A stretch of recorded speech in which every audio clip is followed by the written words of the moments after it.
In politics, you're either on message or you are losing. Let's get to it.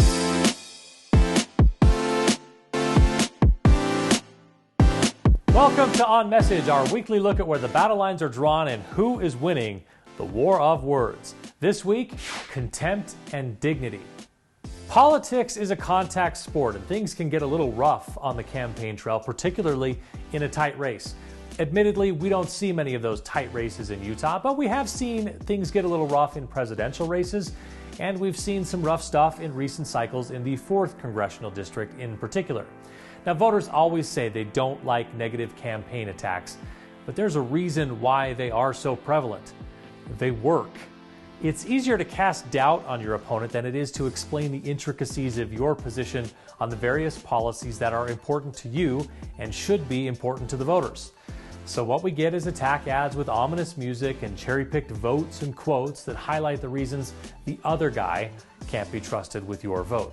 Now this month, a national movement to encourage voters and politicos to reject contempt and reward dignity launched a pilot project here in Utah. It's called the Dignity Index, and it takes selected communication pieces, rates them on a scale from 1 to 8, and is intended to give voters an idea of who is demonizing their opponent and who is choosing to be respectful even when they disagree. And it makes sense to rate them. Politicians are already rated on how they vote on every issue by one special interest group or another. Maybe focusing some attention on how they speak during a campaign will clean things up a little bit. Of course, it isn't always the campaigns that bring the heat. More often than not, it's the outside money, the political action committees that go low, leaving campaigns to chug along the high road. Whether or not these groups are influenced by a dignity rating is a question that remains to be answered. That's it for this week. More On Message in the next issue of the Utah Political Underground. Make sure you visit the site and sign up for our weekly email update.